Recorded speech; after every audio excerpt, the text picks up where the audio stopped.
guys, today I'm going to be unboxing and setting up the Yamaha RX-V385.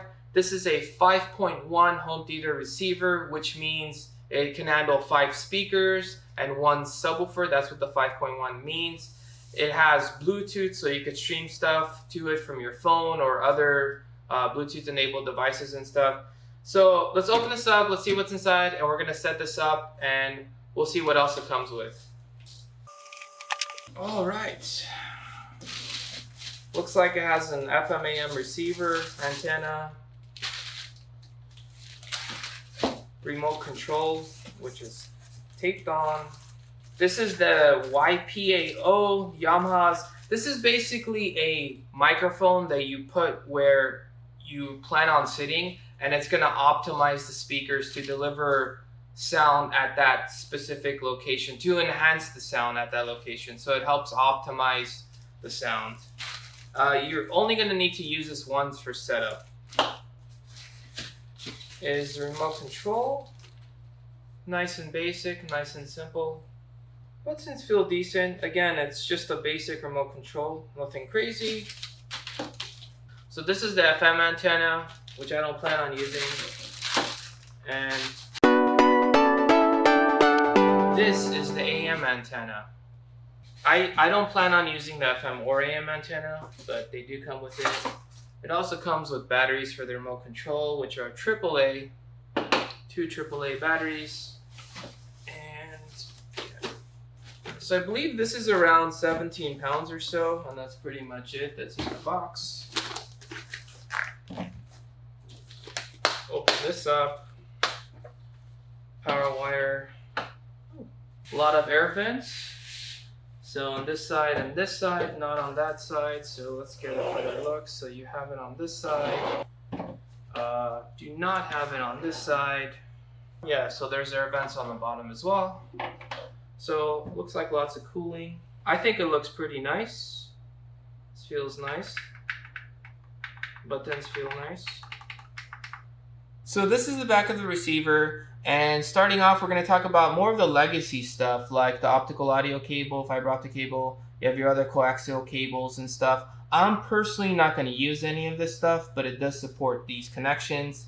Also, this is the FM antenna, so if you want to hook up the FM antenna, you just use this cable and essentially just plug it into this and play around with the wire to see what gives you the best possible signal. I'm not going to hook up the FM antenna. This is the AM antenna, so if you want to use the AM antenna, you basically just, unwrap this cable and then plug it into these 2 slots, and you just push these down and insert this, and again, find optimal placement for this AM antenna. Okay, so this is your subwoofer cable. So this goes directly to your subwoofer. Obviously, you can only support 1. This is your 5.1 speakers. You have 2 choices for connecting these. So they're labeled, so obviously you have to connect them to the correct spot. So your front right speaker, which shows up right here, you can see that front right, that's the speaker that you're going to hook up here. So obviously if your front right speaker, don't just pick any one of these, pick the correct one. So it tells you. And so it's 8 ohm impedance if you guys are wondering by default. So the way you hook up the cables is you spin these counterclockwise and then you insert the cable and then you tighten it. That's one way of connecting it. And obviously before you put the cable in, make sure you twist it so it's like this. It's not like hanging out like this, because you don't want wires sticking out. The other way you can connect it is they sell these things called banana plugs. And what you do is you connect these cables to a banana plug and then you just plug it in like this. So it actually goes in these holes. And one other note to keep in mind, make sure none of these cables are touching any other cable. That is extremely important. In fact, they even have like warning signs here and stuff, like do not do that. So this supports 4 HDMI inputs and 1 HDMI output. So this goes to your TV and these are your inputs. So as an example, if I have a Nintendo Switch, I could plug it into any one of these 4. If I have a Fire TV Cube, I could plug it into any one of these 4. If I have a PlayStation, any one of these 4. And so the input goes here and then the output goes to the TV. Now, if you have more devices, you can just hook it up straight to your TV as well. if you notice, this thing has ARC. ARC stands for Audio Return Channel. What does it do? Now if I hook up my Nintendo Switch or my Fire TV or my PlayStation or whatever to my TV directly, I can, as long as my TV is connected to this, and obviously as long as this is connected to my speakers, I can actually now output the sound to my speakers. So it is no longer necessary for me to connect it to this to actually hear sound from the speakers. So this also supports 4K pass-through. Pass-through is basically, okay, if I have a Nintendo Switch and it's connected to this, and then this goes to the TV, does this need to be on for me to be able to play a Nintendo Switch? And the answer is no. Pass-through lets you bypass this. So as long as this is connected to your power, it lets you bypass this, and you do not need to have this powered on. Basically, if this is off, the sound will come directly from my TV. Don't forget to hit that subscribe button, by the way, so I have new Tech and Tesla videos every single week. Okay, so we've put the receiver in its place, and now it's time to connect the cables. So I don't have too many cables, but one thing I would recommend with the speaker cables, it's always a good idea to label them. So you can see I have this as RR, rear right. I have FR, front right. I have center. So it's always a good idea to label your speaker cables. So just twist this until it's nice and organized. And so this one is RR, so it's surround right. And for me, it's important that obviously if this is going to the red, which is the positive, this is going to the black, which is the negative. So make sure it's connected the same way to your speakers. So in the case of my speakers, this color is going to red and this color is going to black. So obviously connect it the same exact way. So we're going to insert that, and I really have to say that the banana plugs make a world of a difference in terms of connecting these things, because they make it so much easier. Nothing really exposed.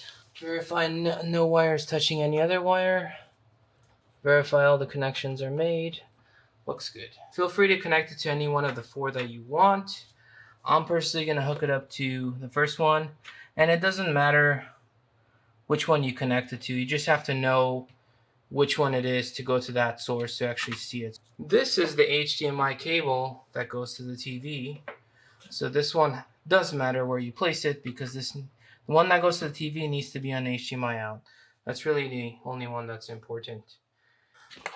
On my subwoofer, you just hook it up here to the pre-out of the subwoofer, and there it is. So my connections are done. If I want to add more devices, I can freely add them here. So they're good to go. So plug the YPAO mic to the YPAO mic slot. So it's going to optimize the sound where you place the YPAO to give you the best experience.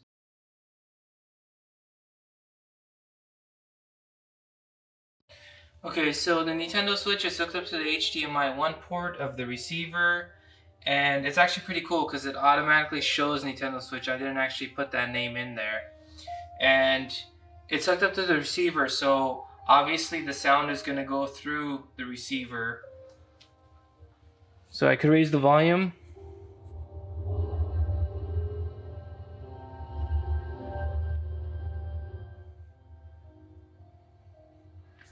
It gets very loud. Now, if I wanted to pass through this, just because the Nintendo is hooked up to this doesn't actually mean that I need to use this. So if I powered this off, okay, so HDMI pass-through means that it lets me go to the TV, so the receiver doesn't need to be on. So we're just hearing the TV sound right now.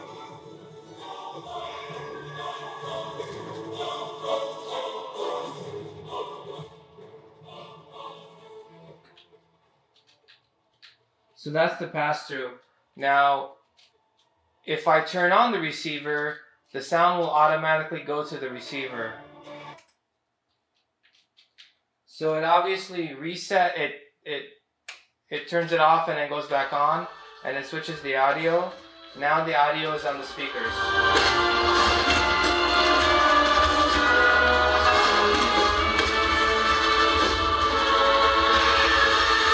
So a few things to keep in mind. Now I'm using audio return channel, which means that whatever is connected to my TV, now I can output the sound to my receiver, which basically outputs it to my speakers.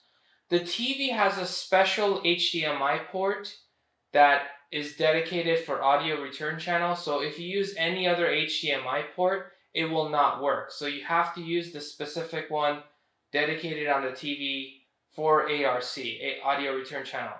And you also have to make sure that your HDMI cable also supports audio return channel, because if it doesn't, it's not going to work. So first of all, you have to enable it on the receiver. So I'm going to show you guys how to do that. So when we go to setup, you have to make sure that this is on. And when it's on, it's going to use AV1. So your receiver will be on AV1, meaning that when your TV is on, the receiver will go on AV1, and then you'll hear the sound to the receiver. So the receiver also has to be on the correct input, which is AV1 in this case. You also have to enable it on your TV as well. So the TV has other options. So this is the TV menu, so obviously it's going to differ depending on the TV that you do have. In my case, I went to audio and I just set this to auto. And automatic basically detects if there's a receiver or a soundbar. If it does, then it goes there.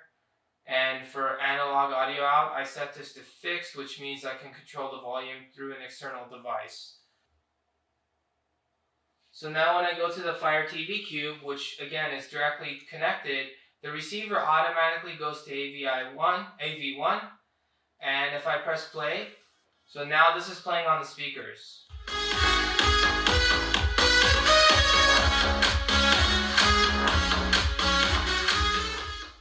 I'm going to show you guys how to pair your Yamaha RX V385 receiver with Bluetooth. So I'm actually going to pair it in a way to these headphones, to these Jabra headphones right here. So that way when you're playing something and it's playing through the receiver, it'll come straight to your headphones. So you click on setup, you go to setup, you go to Bluetooth, and then you go to audio send, and you press right to turn that on, do device search. And at the same time, whatever you're pairing it with, you have to put it in pairing mode. So for this Jabra, you just have to hold this for 3 seconds to this way. And so you're going to see it on the screen, and then you're going to select it. Okay, so now it connected. Okay, so the way it works is it comes through the Bluetooth headphones, and you can individually control the volume from the headphones, but it's also coming from the speakers. But what you could do is you could just hit the mute button, and you can mute that, and then you'll be good to go, and the headphones, it'll come straight from the headphones. I'm going to show you guys how to pair a phone to a receiver or any other Bluetooth device. So what you got to do is take the remote, you press the Bluetooth button, which is right here, and then you hold memory, which is the play button, and you hold that for 3 seconds.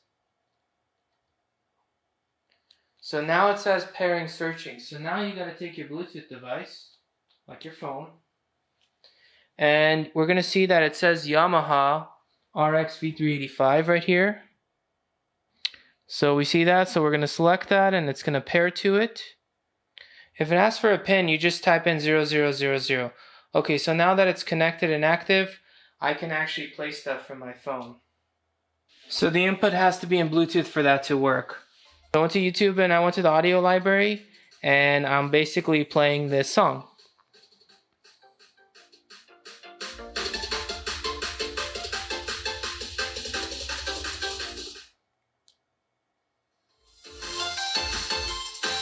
So my final thoughts on the Yamaha RX V385. I really like this thing, especially for the price. For under 300 bucks, I have 5.1 surround sound. It supports audio return channel. It supports 4K pass-through. It supports all of 4K. It even has 4K upscaling. It also supports Bluetooth headphones, which means that I can actually listen to something on my Bluetooth headphones that's coming out from the receiver. So I don't need to connect any more wires to the TV or anything like that to actually get sound if I want it to be quiet or something. It also supports Bluetooth devices like a phone or something that I can transfer music straight to this device. So it actually has all the essentials and more, and for something that's $300, this thing is really amazing. And the sound quality is also really good. I have older Infinity speakers, which were really good speakers. I believe it's a TSS 1200 system. And, you know, that's been working very well for me. It's very clean and nice sound. So I really like it. And I have a 12-inch subwoofer. So sound quality has always been really good. But my receiver was lacking because I had an older Harman Kardon, I believe the AVR 354. And while that was a really good receiver, but it was pretty much outdated. It didn't have a lot of this ARC, this pass-through. It obviously didn't support 4K. You know, it pumped out really good quality sound, and it worked very well, and even to this day it works fine. But I just wanted to get a refresh, get something newer. But it's crazy how this is less than half the price of what I bought that one for. And, you know, it does a lot more things, and that's what I really love about technology. And if you guys love technology and you guys like this channel and you guys like reviews and stuff, don't forget to hit that subscribe button for new tech and Tesla videos every single week. Thank you guys for watching.